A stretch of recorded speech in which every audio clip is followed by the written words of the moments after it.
Abra sua Bíblia na carta de Paulo aos Colossenses, capítulo 3.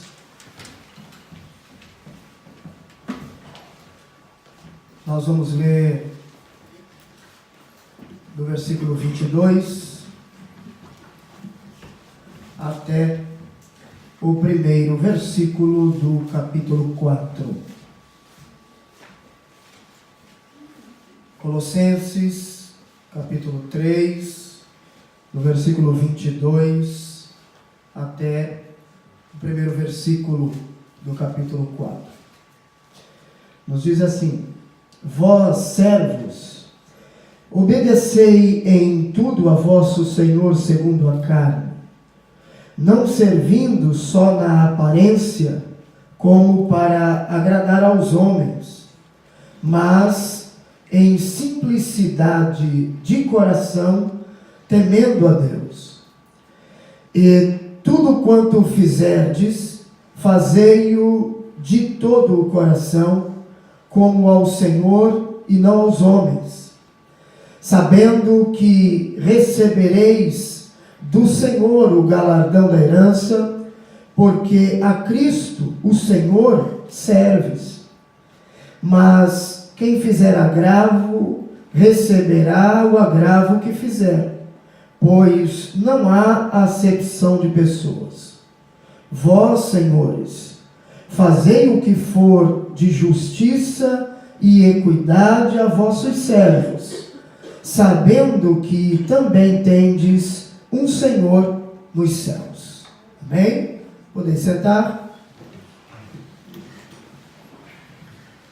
Quando olhamos para este texto, nós podemos, até certo ponto, achar algo um pouco interessante, porque Paulo está falando de servos e senhores. Por que razão Paulo está falando desta maneira?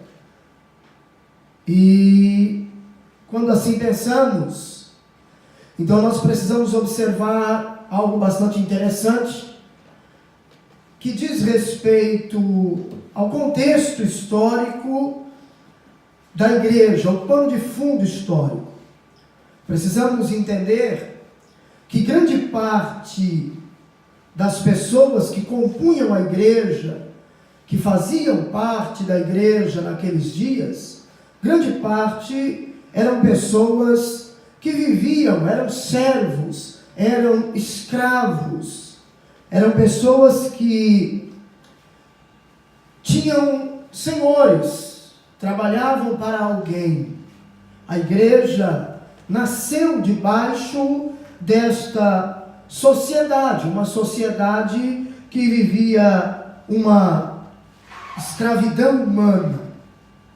E o que Paulo trata aqui não é nenhum problema relacionado a isso, mas sim a maneira de lidar, de tratar. O que Paulo está abordando nestes versículos não é nenhuma situação em que poderia gerar uma rebelião dos servos contra os seus senhores. Paulo, em momento algum, está motivando uma rebelião dos servos contra os senhores. Não. Paulo simplesmente está tratando de como eles deveriam agir uns para com os outros. E não podemos esquecer de que Paulo está falando de servos e de senhores que eram cristãos. Não eram simplesmente servos e senhores, homens que tinham, que exerciam, que tinham pessoas que trabalhavam para eles. Não, eram pessoas que tinham funcionários, podemos assim dizer, mas estavam inseridos no contexto da igreja, pertenciam à igreja, eram membros da igreja, faziam parte do corpo de Cristo naquela região. Então, veja o conselho de Paulo em 1 Coríntios, capítulo 7.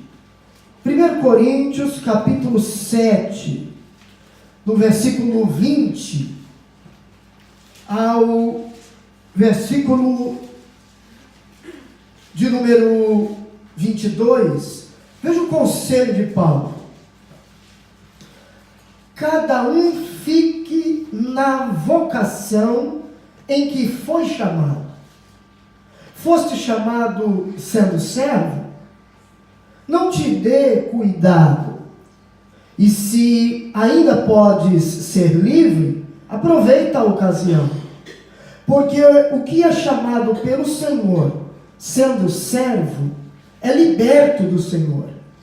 E da mesma maneira, também o que é chamado sendo livre, servo é de Cristo. Paulo está mostrando e ensinando que tanto um quanto o outro são servos do Senhor. Se alguém foi chamado sendo servo, em Cristo ele é livre. E se alguém foi chamado livre, em Cristo ele é servo.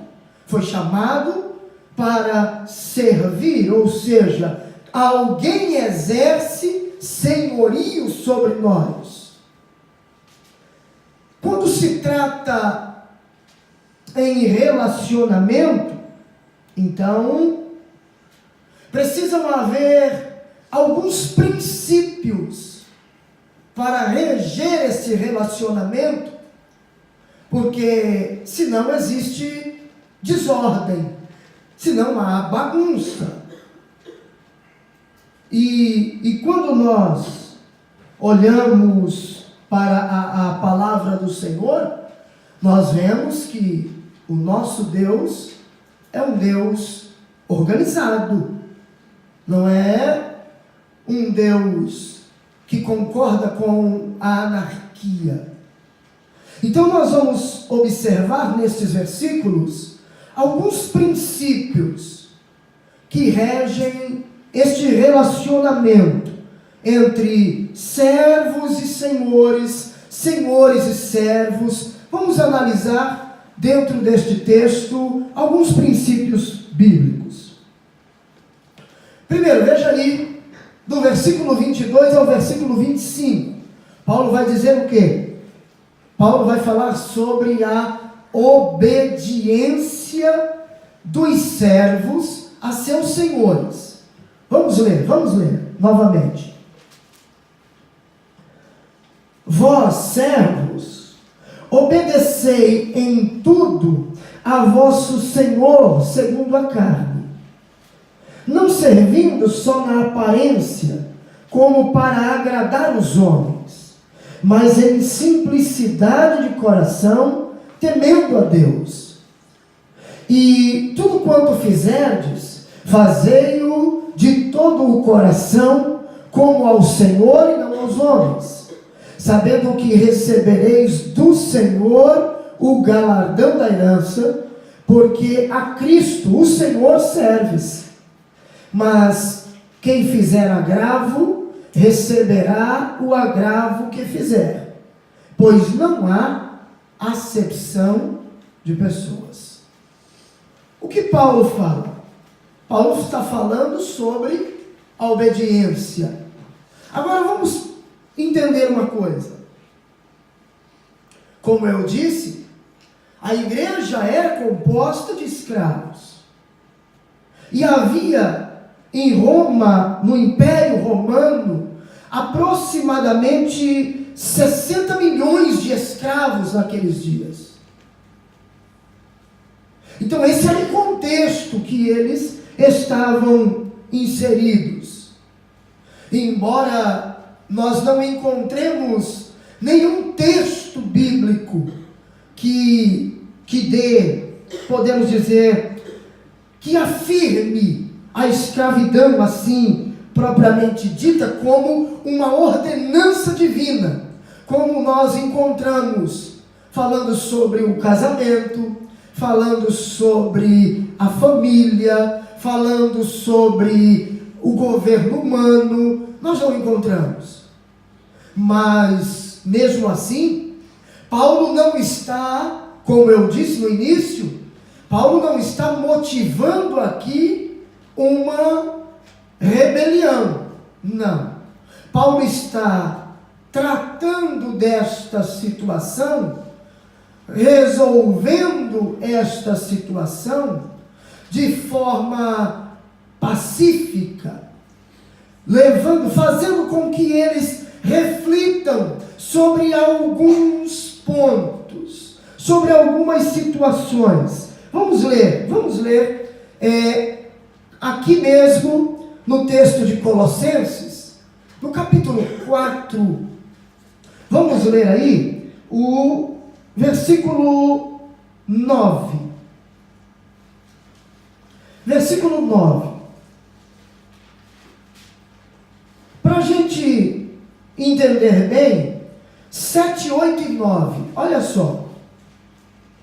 Tíquico, irmão amado e fiel ministro, e conservo no Senhor, vos fará saber o meu estado, o qual vos enviei para o mesmo fim, para que saiba do vosso estado e console o vosso coração, juntamente com Onésimo, amado e fiel irmão, que é dos vossos. Eles vos farão saber tudo o que por aqui se passa. O que Paulo está falando? Paulo está dizendo que para receber informações dos irmãos e para transmitir informações com relação ao seu estado a eles, Paulo estava enviando duas pessoas. Tíquico, que Paulo diz que era seu conservo, que era seu irmão amado, que era um fiel ministro. Mas junto com Tíquico, Paulo diz que está mandando Onésimo. Agora, com relação a Onésimo, Paulo fala duas coisas. Paulo fala que Onésimo, além de ser um amado e fiel irmão, Paulo diz que ele é dos vossos. O que Paulo está querendo dizer com isso? Paulo está querendo dizer que, assim como eles estavam e viviam debaixo desta situação de escravatura, Onésimo também era um escravo como eles. Mas o que Paulo ressalta sobre Onésimo não é o seu estado de escravidão. O que Paulo ressalta sobre Onésimo é que mesmo ele sendo um escravo, ele era um amado irmão, era alguém fiel. Ou seja, o que Paulo está dizendo? Paulo está dizendo que embora Onésimo seja um escravo, ele não era alguém digno de ser desprezado, mas ele era um irmão. Então Paulo está tratando a estrutura social daqueles dias de forma pacífica, mostrando o quê? Que eles precisavam entender que eram irmãos em Cristo, que pertenciam à mesma família, no que tange a família cristã. Agora veja Paulo falando sobre Onésimo. Aqui Paulo está falando sobre Onésimo aos irmãos de Colosso. Agora veja Paulo falando sobre Onésimo a quem exercia senhorio sobre Onésimo. E quem era? Filemon. Vamos lá. Versículo 16. Versículo 16, porque trata-se de uma carta de capítulo único. O 15, para uma melhor compreensão. 15 e 16 de Filemon. Paulo diz assim: porque bem pode ser que ele se tenha separado de ti por algum tempo, para que o retivesses para sempre, não já como servo, mas, não só como servo, antes, mais do que servo, como irmão amado, particularmente de mim, e quanto mais de ti, assim na carne como no Senhor. Veja bem, você conhece a história, você sabe,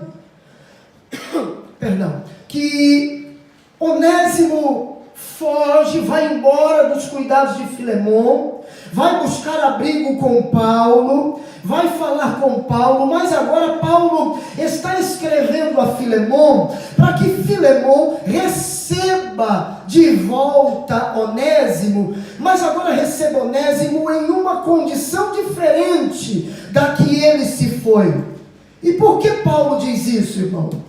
Porque se Onésimo fosse recebido por Filemon como um escravo fujão, ele deveria ser tratado de forma muito rigorosa. Ele seria tratado de forma muito dura. Então Paulo então aconselha, orienta Filemon, e Paulo diz ainda: se você tem alguma consideração por mim. Paulo intercede por Onésimo de tal maneira que ele se coloca entre Onésimo e Filemon.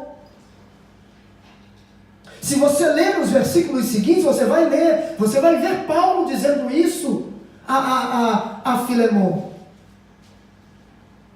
Paulo não queria agora que Filemon recebesse Onésimo como um escravo fujão, mas que ele fosse recebido de que maneira? Que ele fosse recebido como um amado irmão, como alguém diferente, como alguém muito querido, irmão, um irmão amado.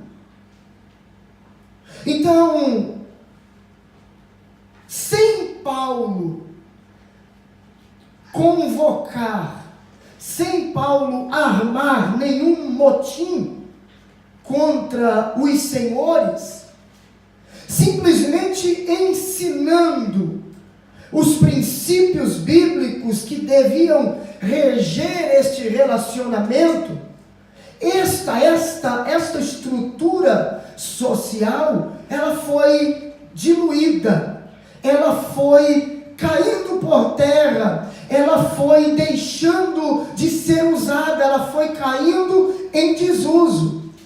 E algum tempo depois, esta estrutura social, ela terminou. A escravidão se acabou entre os cristãos. Agora veja, porque Paulo cobra algo dos servos. Embora ele diga, como no caso de Onésimo e Filemon, embora ele diga que para que Filemon recebesse Onésimo como um irmão amado, na mesma proporção, Paulo cobra que os servos fossem obedientes a seus senhores. Não era para que eles viessem fazer uso desta situação de serem irmãos e assim usasse isso como um subterfúgio para viverem de qualquer maneira e trabalharem de qualquer maneira. Não, Paulo diz: obedecei em tudo aos vossos senhores. Agora, quando nós olhamos estes versículos, 22, 23, 24, nós, mais precisamente o 22 e o 23, nós encontramos alguns aspectos dessa obediência. Como deveria ser essa obediência? E de uma forma muito rápida, clara e sucinta, eu quero destacar 5 aspectos dessa obediência dentro deste primeiro tópico. Veja bem. No versículo 22, Paulo vai dizer: vós servos, obedecei em tudo a vosso Senhor segundo a carne, não servindo só na aparência como para agradar aos homens, mas em simplicidade de coração, temendo a Deus. Paulo coloca o primeiro aspecto dessa obediência. Ela é um preceito divino. Não era Paulo que estava dizendo, não era Paulo que estava ordenando. Esta obediência deveria ser interpretada, entendida pelos servos, primeiro como um preceito divino. E como eu disse, a palavra de Deus, ela estabelece as estruturas sociais, mas ela estabelece-as com ordem.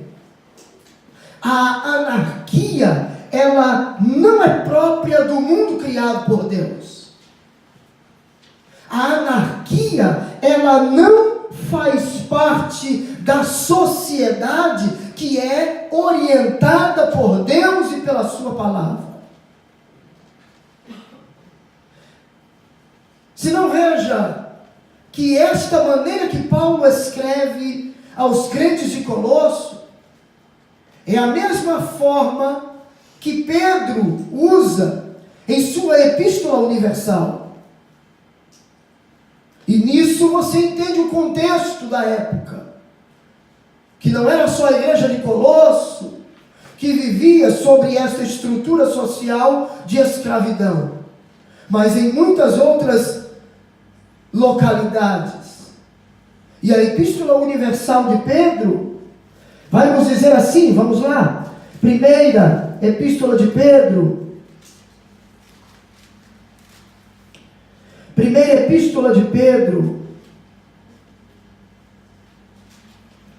capítulo de número 5, aliás, capítulo 2, melhor dizendo, perdão, irmãos, capítulo 2, veja o versículo 18, o 19 e o 20, tem uma coisa aqui muito interessante, vamos ler. Vós servos, sujeitai-vos com todo o temor ao Senhor. E se você ler aqui, pelo menos na minha tradução, eu acredito que na sua, Senhor, aí está com letra minúscula. Então não está se referindo a Deus aqui. Não está se referindo a Deus. Está se referindo ao Senhor humano. Ok? Vamos lá. Não somente ao bom e humano, mas também ao mal, porque é coisa agradável que alguém, por causa da consciência para com Deus, sofra agravos, padecendo injustamente. Porque que glória será essa, se pecando sois esbofeteados e sofreis? Mas se fazendo o bem sois afligidos e o sofreis, isso é agradável a Deus. Irmão, isso aqui bota a cabeça de muito crente em parafuso. dá nó na cabeça de muito crente.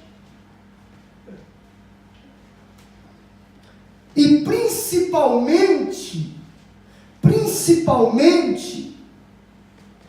aos que pregam hoje uma teologia triunfalista, dizendo que nós, por sermos servos de Deus, vamos vencer sempre, nunca vamos ter momento de dificuldade na vida, nunca vamos sofrer agravos, situações difíceis, como alguns adeptos da famosa teologia da prosperidade, que dizem que se você está passando por um momento difícil, é porque alguma coisa está errada com a sua vida, você está em pecado, você está orando pouco, enfim, uma série de situações que criam para justificar um momento difícil. E aqui eu vejo Pedro escrever, dizendo que muitas vezes a minha e a sua obediência a Deus e a sua vontade nos levará a passar por situações difíceis.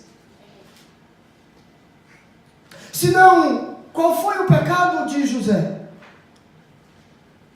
Por que é que José foi lançado por seus irmãos na cisterna?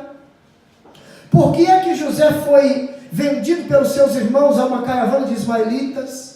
Por que é que José foi esbofeteado por Potifar e lançado na prisão?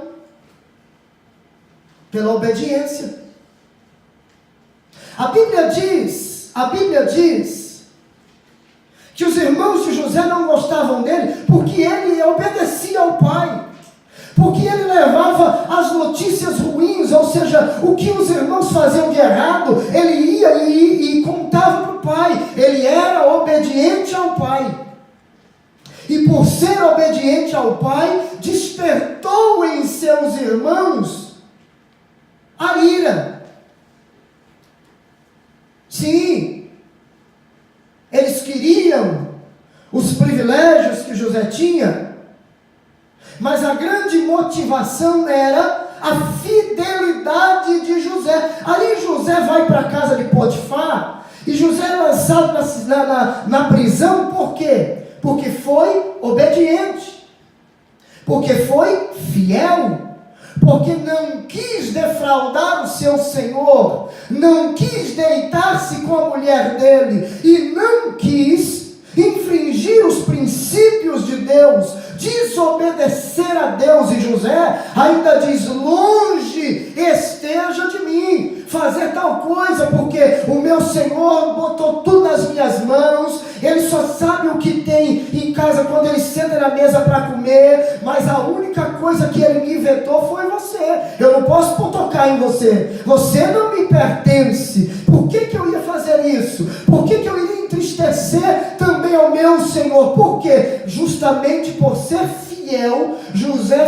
foi objeto de uma calúnia e foi lançado na prisão.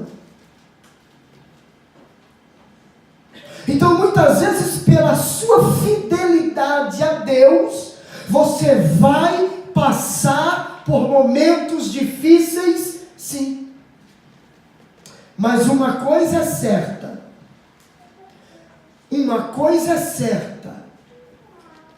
no final da história, para quem passa por dificuldades, para quem passa pelas situações difíceis, por causa da sua fidelidade, há de Deus no final da história uma recompensa. Por quê? Porque Deus, de forma nenhuma, de forma alguma, Deus deixa de galardoar aqueles que são fiéis a Ele e a sua palavra. Então entenda, a obediência não é uma opção do crente, do servo, não, ela é um preceito divino, e preceito divino tem que ser obedecido à risca. Obediência não é opção, é mandamento de Deus, ser obediente. Agora veja, porque existe aí o segundo aspecto desta obediência. E qual é o segundo aspecto dessa obediência? Ela é uma obediência, ela deve ser integral e ampla. Se não, veja aí no versículo 22, o que Paulo está dizendo. Vós servos, obedecei em tudo ao vosso Senhor segundo a carne. Em tudo. Então eu vou obedecer só se o chefe for bom comigo? Não. Você tem que obedecer ele também se ele não for bom com você. Poxa, mas esse chefe me persegue. Não importa. Obedeça. Nossa, mas ele, como nós costumamos dizer aqui, né, no linguajar japonês, ele faz itime comigo. Obedeça, mesmo assim. Mas pastor, eu estou vendo que ele está me mandando fazer as coisas para me maltratar. Não importa, faça. Se ele mandar você limpar 10 vezes o mesmo lugar, limpe. E limpe dando glória a Deus. E limpe adorando a Jesus. Ainda que você, em alguns momentos, não concorde com a ordem que ele está lhe dando, se a ordem que ele lhe der não ferir princípios bíblicos, obedeça. Você não vai mentir se ele mandar você mentir. Você não vai roubar se ele mandar você roubar. Você não vai pecar se ele mandar você pecar. Agora, tudo que diz respeito relacionado ao trabalho, você tem que obedecer. Precisamos entender isso. Precisamos entender este aspecto de obediência que Paulo está tratando aqui. Primeiro, a obediência, ela é um preceito divino. Segundo, ela precisa ser, essa obediência, ela deve ser integral e ampla. O crente precisa ser absolutamente honesto no seu trabalho. Honesto. Ah, pastor, mas as pessoas vão me criticar, porque todo mundo faz o contrário. Você não é todo mundo. Não é porque os outros desobedecem à liderança na fábrica que você trabalha, que você também vai fazer a mesma coisa.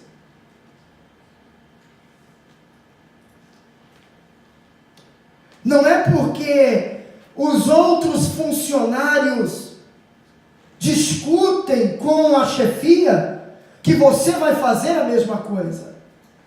Você, acima de tudo, é servo de Deus. Precisa entender que você não é servo só aqui na igreja, que você não serve a Jesus só aqui na igreja. Você serve a Jesus lá no seu trabalho.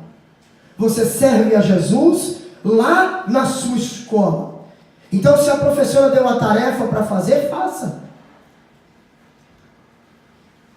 Ainda que você julgue ser aquilo desnecessário, não importa, faça. Faça. Terceiro aspecto dessa obediência. Ela deve ser sincera. Ainda no versículo 22. Vós servos, obedecei em tudo a vosso Senhor segundo a carne, não servindo só na aparência.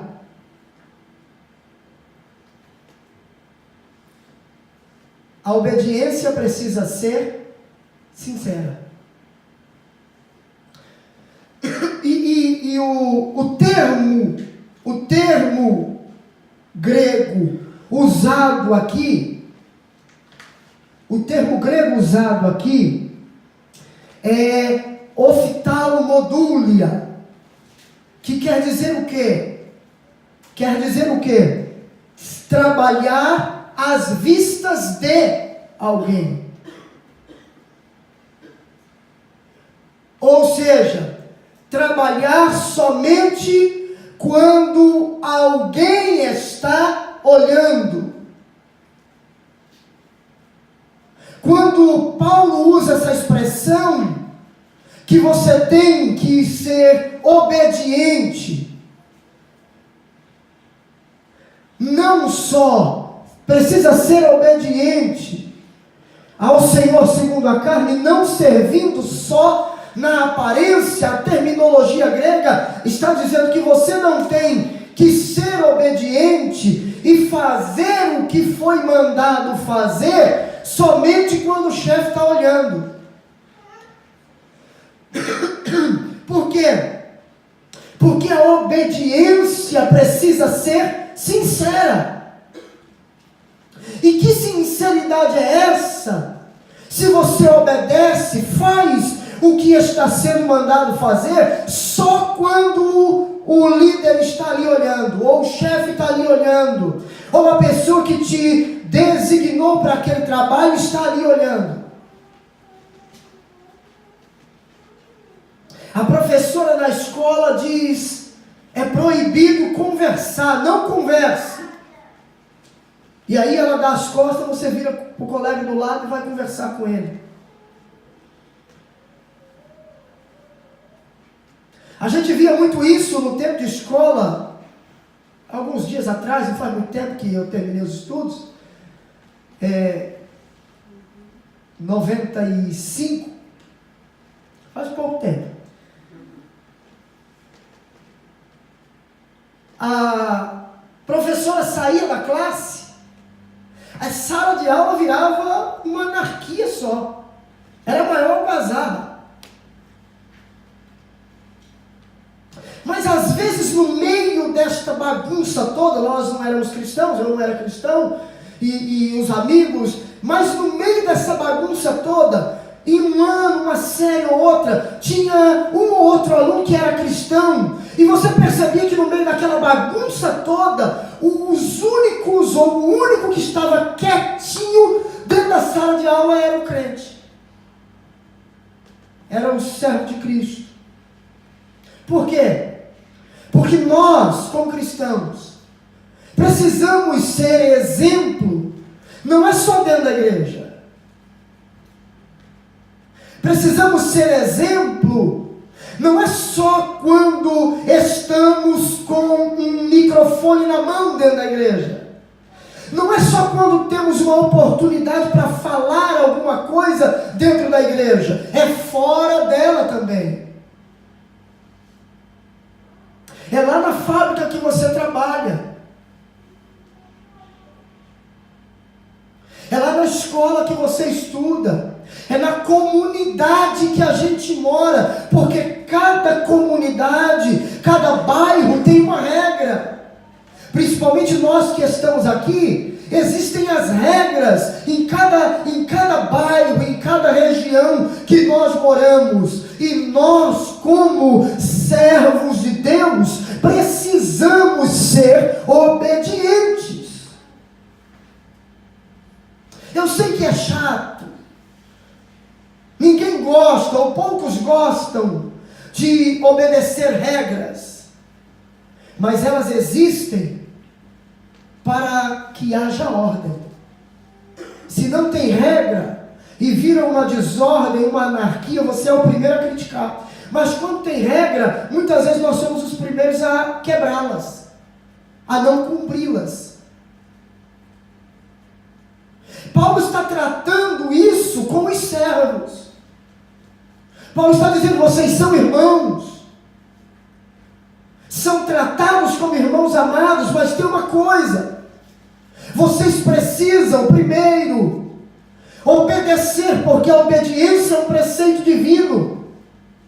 Não dá a vocês direito de escolha. Ou obedece, ou obedece.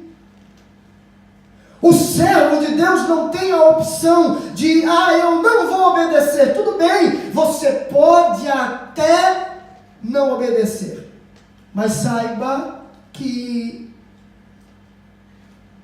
existem consequências. Existem consequências. Mas vamos ainda aqui falando sobre esses princípios.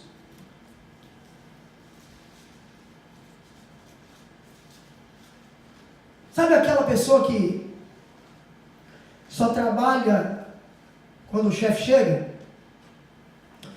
Tem uma produção diária, tá, sei lá, 1000 peças você tem que fazer por dia.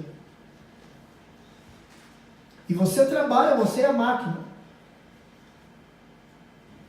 E você tem, a sua produção é aquela: olha, hoje você precisa produzir isso.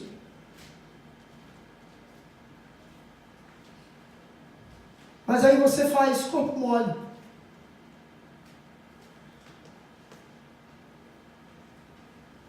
O chefe vem e ensina um serviço para você. Trabalha assim. Embora aqui a gente, nas fábricas, a gente ouve a explicação, o chefe ensina, e aí você começa a trabalhar.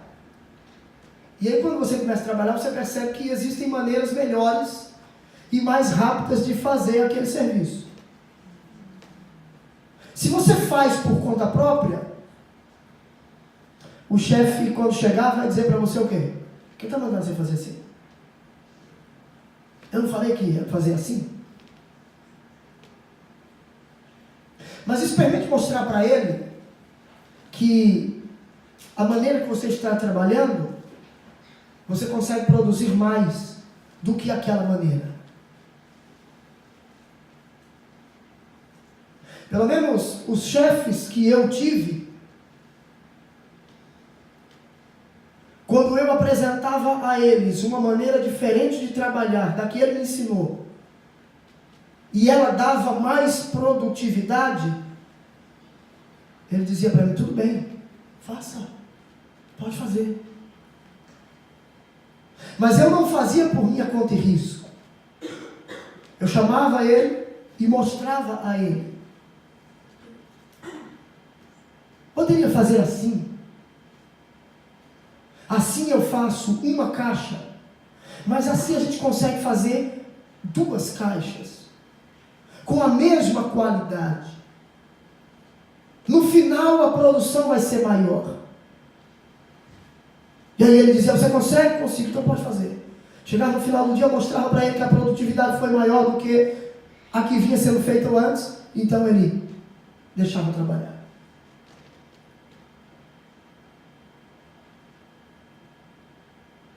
Mas você não pode chegar e fazer do jeito que você acha que deve fazer. Obedeça. Obedeça. O crente precisa ser obediente. A gente vê dentro de fábrica, uma multidão de crente discutindo com o chefe, brigando com o chefe, e isso só dá mau testemunho. Isso é crente que não lê Bíblia. Isso é crente que não conhece Bíblia. Ah, pastor, mas aqui Paulo está falando de escravo e eu não sou escravo. Escute, Paulo está falando de alguém que foi contratado, foi comprado para exercer determinada função. Você foi contratado pela empreiteira que você está e colocado na fábrica que você está para determinada função. A obediência é a mesma. O sentido de obediência é o mesmo. É o mesmo. Vamos seguindo. Versículo 23.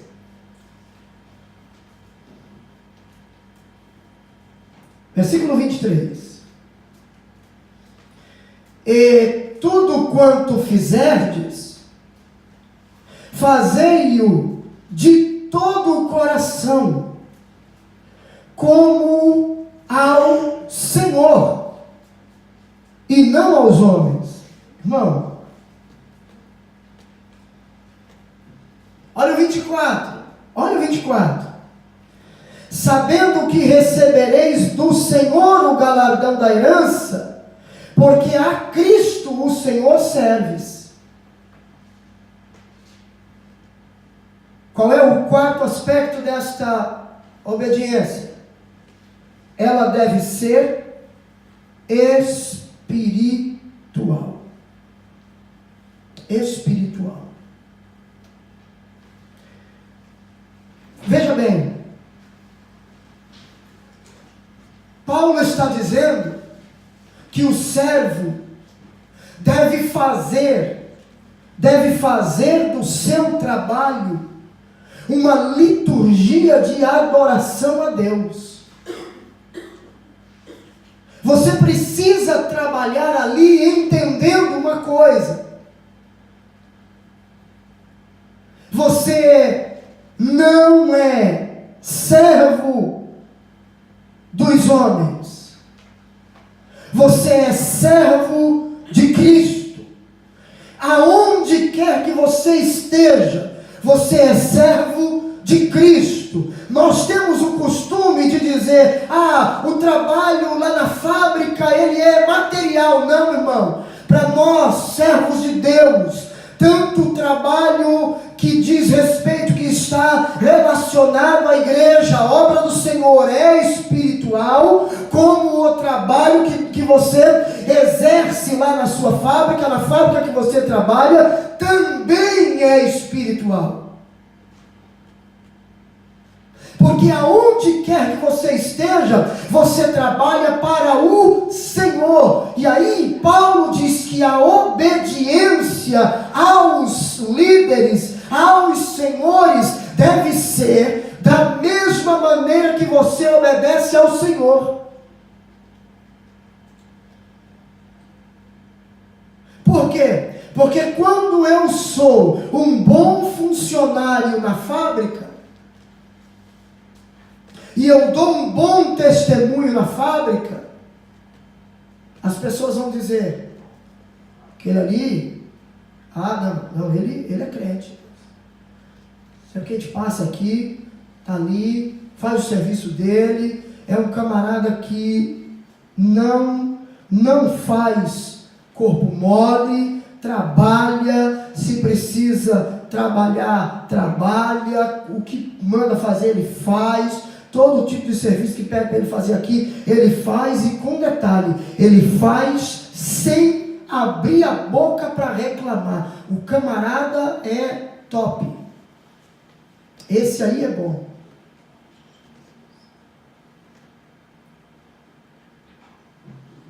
Esse aí é bom.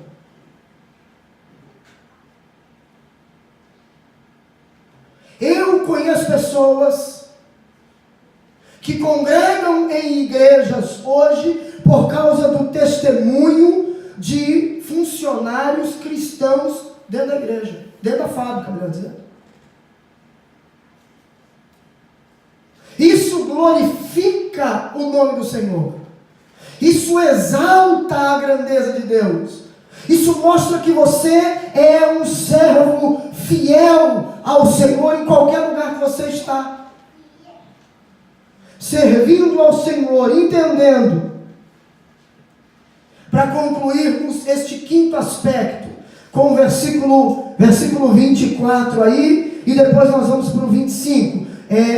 Sabendo que recebereis do Senhor o galardão da herança, porque a Cristo o Senhor serves.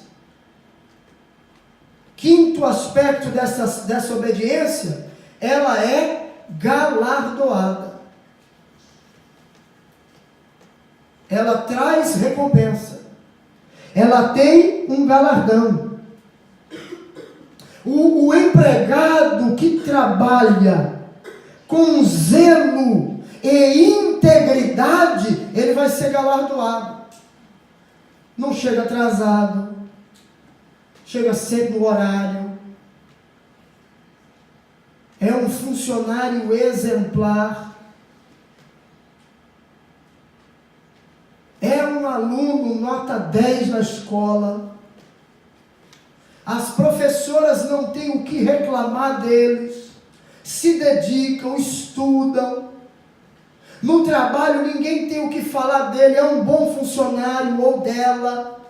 Trabalha com dedicação. É aquele camarada ou aquela mulher que realmente abraça a causa, vai lá, trabalha realmente, sua camisa.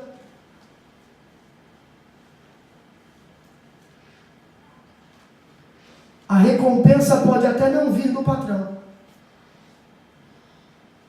mas com certeza você não ficará sem recompensa.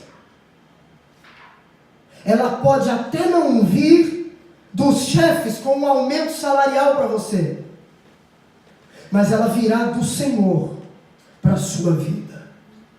Com toda certeza, quando obedecemos princípios bíblicos em todas as áreas da nossa vida, a nossa recompensa, ela vem do céu, ela vem do Senhor. Os homens podem até não nos recompensar, os chefes podem até não nos recompensar, ou não recompensar você da maneira que você gostaria, porque todo mundo gosta de recompensa, o resultado do trabalho, ser o quê? Um aumento de salário. Às vezes a recompensa vem com um aumento de responsabilidade dentro da fábrica.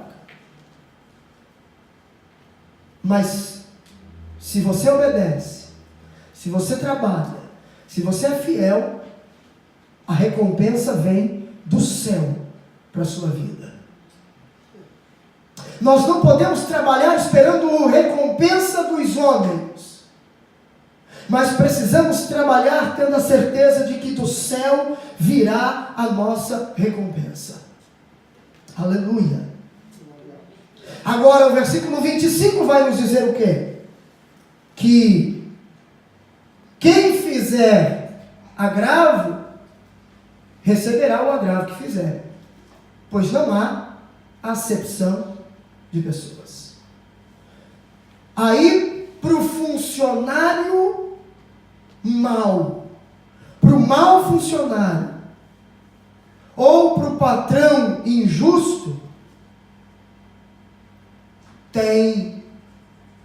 não fique impune.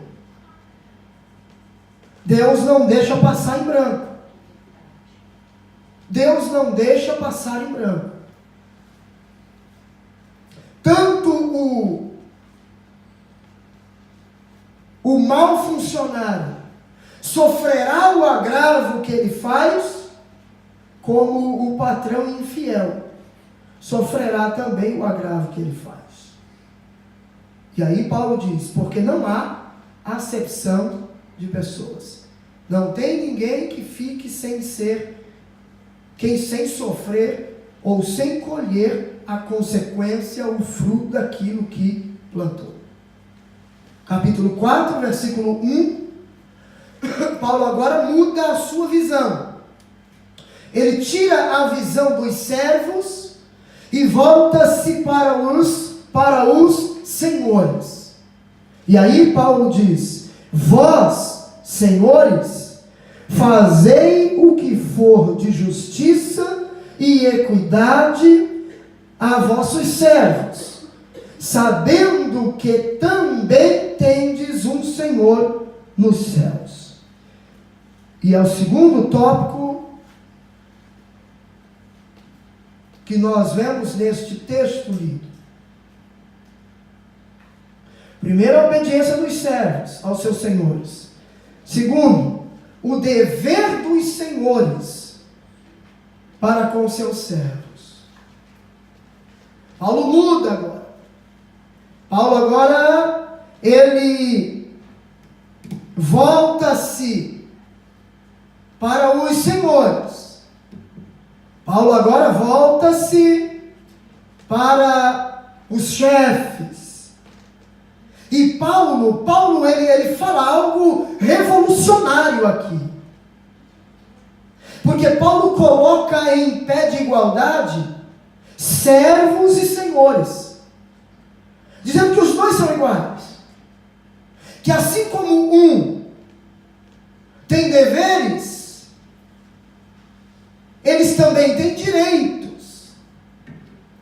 E assim como eles devem ser obedientes aos seus senhores, e têm deveres para com os seus senhores também têm deveres para com os seus empregados. E nós podemos destacar 3 pontos aqui para refletirmos. Primeiro, que a exploração, ela desagrada a Deus. Segundo, que a exploração, ela produz transtornos sociais. E terceiro, que a exploração, ela é um atentado ao senhorio de Cristo. Veja,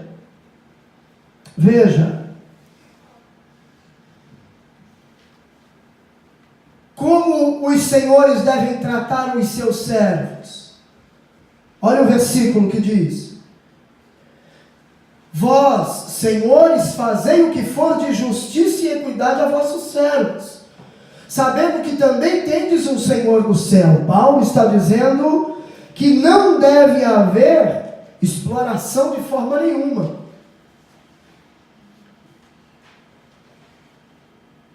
E o que infelizmente nós vemos na sociedade contemporânea é que, ainda que seja de uma forma enrustida, não aberta como era nestes dias, ainda existe o trabalho escravo.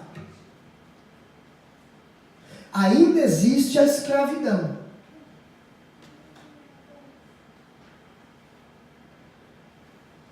Veja só, você trabalha e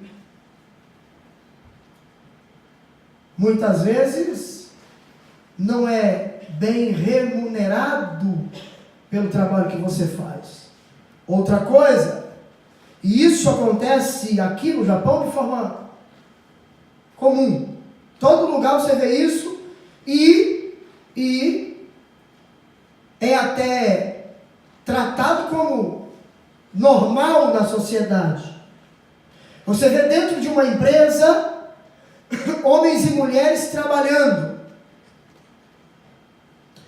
E os dois fazem muitas vezes o mesmo tipo de serviço. Mas o homem ganha, por exemplo, 1.300 ienes a hora, e a mulher, para fazer muitas vezes o mesmo serviço, ganha 950, 850. Isso é desigualdade. E estão, às vezes, numa linha de produção fazendo o mesmo serviço, mas um ganha um valor e outro ganha outro. Por que a mulher é tratada desta maneira? Qual a razão desta desigualdade? E em muitos lugares a gente ainda vê a mulher fazendo um serviço, às vezes até mais pesado que o homem, ganhando menos. Isso é exploração. Isso é exploração. Em uma mesma fábrica existem N empreiteiras. Uma paga para fazer o mesmo serviço. Uma paga 900, mas a outra paga 1.000.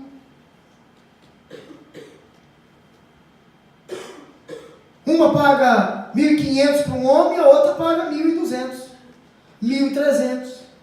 Por quê? Se uma pode pagar aquele preço, por que a outra não pode pagar o mesmo preço? Desigualdade. Exploração.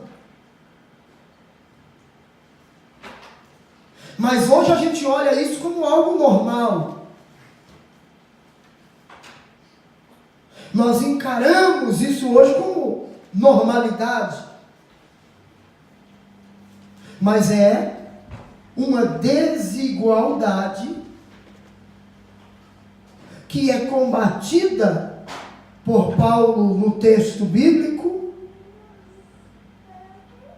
E é isso que Paulo trata, isso que Paulo fala sobre esta exploração. Olha o que Tiago fala. Vamos lá.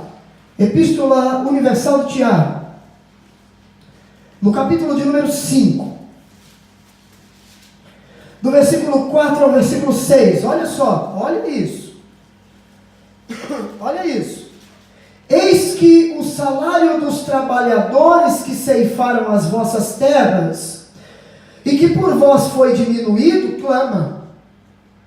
E os clamores dos que ceifaram entraram nos ouvidos do Senhor dos Exércitos. Deliciosamente vivestes sobre a terra, e vos deleitastes e cevastes o vosso coração, como num dia de matança. Condenastes e matastes o justo, ele não vos resistiu. Tiago fala sobre a desigualdade. Tiago fala sobre salário diminuído. Veja mais, Efésios, capítulo 6, Efésios capítulo 6,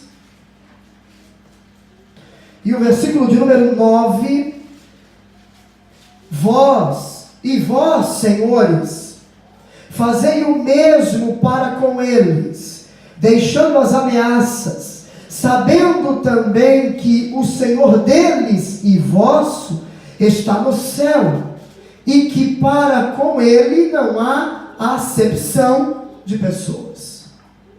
Uma coisa que nós vemos muito hoje é um tipo de ameaça dentro da fábrica, com alguns funcionários: você vai ser mandado embora. E eles usam muitas vezes aquilo que é de direito do funcionário. Nós vemos hoje uma forma muito recorrente, o will kill, que é a folga remunerada. Não pode? Para usar tem que avisar, em alguns lugares tem que avisar com 1 mês de antecedência. Tem que avisar com 1 semana antes. Se ficar doente, perde o dia, não pode usar o repouso remunerado. Isso é descabido. Isso é algo ridículo. Porque se é um direito conferido pela lei ao funcionário, ele tem direito de usar. Entendemos, sim, perfeitamente, que em uma ocasião normal, você não vai acordar bem e dizer: não, hoje eu não vou trabalhar. Liga lá e diz: olha, hoje eu não vou trabalhar, eu vou passear, então bota aí para mim como folga, como will kill, como folga remunerada. Nós como servos obedientes, como bons funcionários, não vamos fazer uma coisa dessa. Você jamais vai fazer uma coisa dessa. Embora a lei te respalda, se é seu o dia de folga remunerada, você pode usá-lo quando você quiser. Não é dado por lei? Mas aí a fábrica diz, olha, não pode. Nós não vamos dar. E se o funcionário exige os seus direitos, a empresa manda embora. Olha, você vai ser demitido. Ameaças. Com aquilo que é de direito seu. Ah, só pode usar um por mês. Mas você tem 10 nos primeiros 6 meses, né? Você tem 10 para usar em um ano. Você é que tem que administrar esses 10 da maneira que você quiser.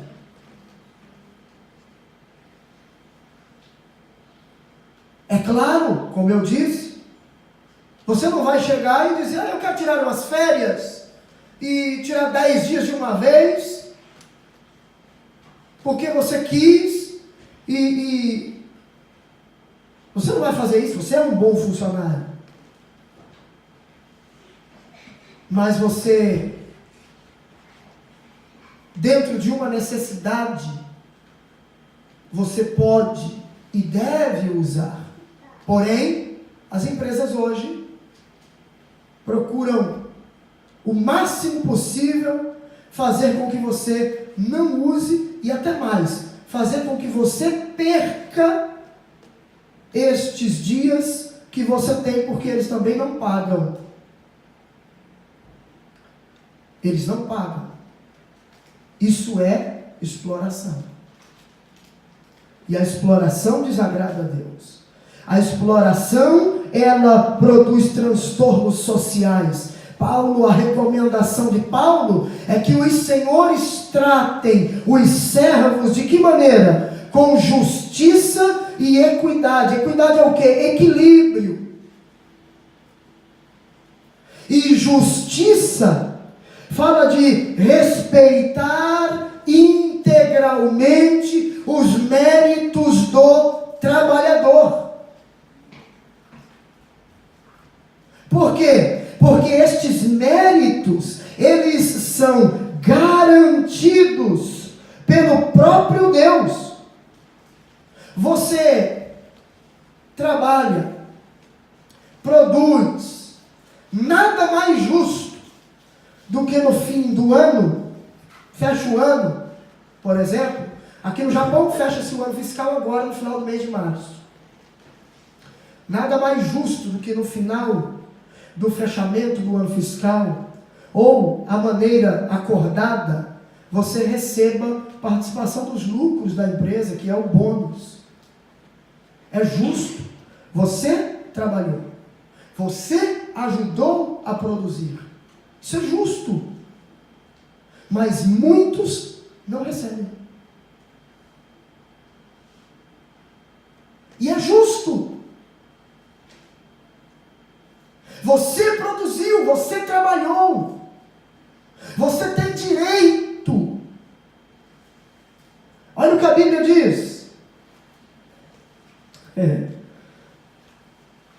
Não vai chegar na fábrica amanhã e brigar com todo mundo. Dizer, o pastor falou, viu? Então você tem que lutar. Primeira carta de Paulo aos Coríntios, capítulo 9. Versículo 7 até o 9, diz assim: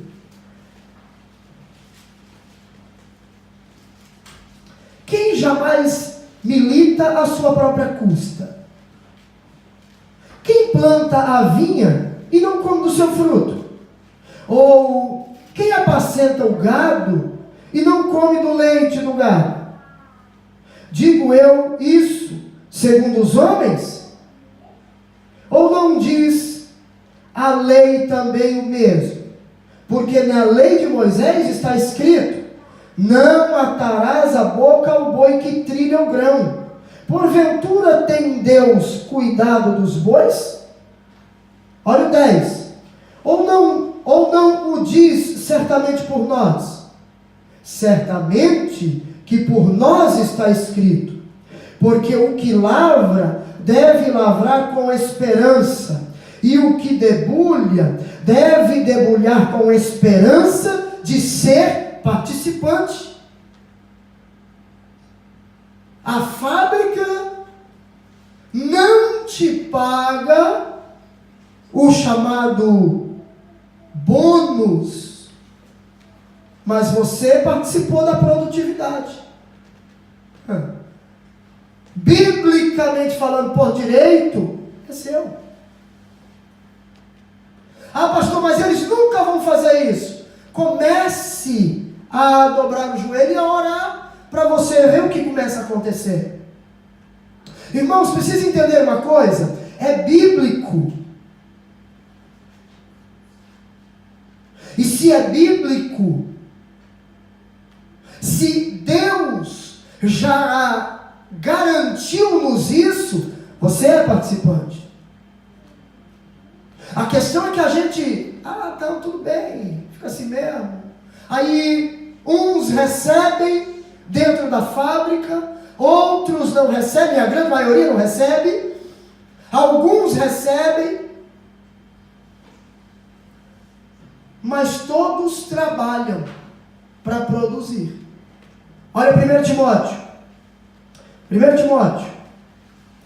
capítulo 5.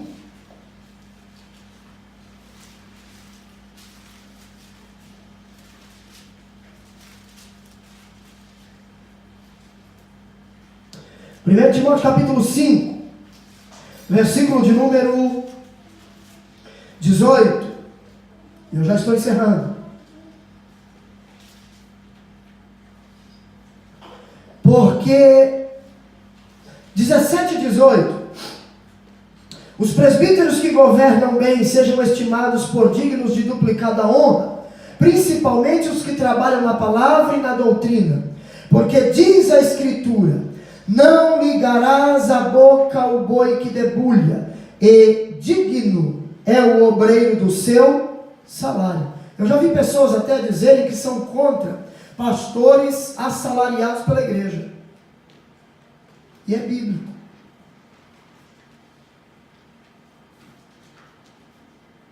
E é bíblico. A igreja precisa cuidar, porque ela é alimentada, ela é cuidada. Goste alguns ou não, é bíblico.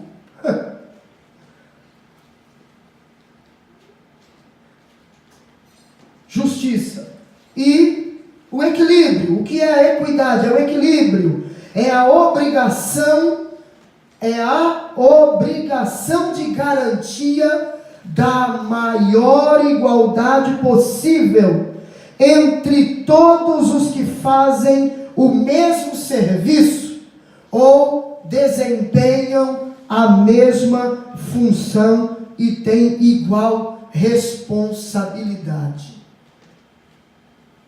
Paulo recomenda isso e ele conclui dizendo: porque vocês também, senhores, têm um Senhor no céu.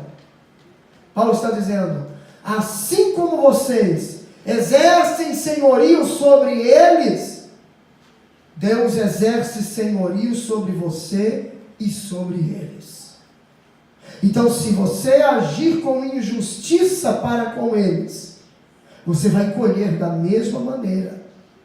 Se você não for um bom patrão, você não vai receber boas coisas. Se você não for um bom funcionário, você também não receberá recompensas, as recompensas devidas. Amém? Vamos nos colocar de pé.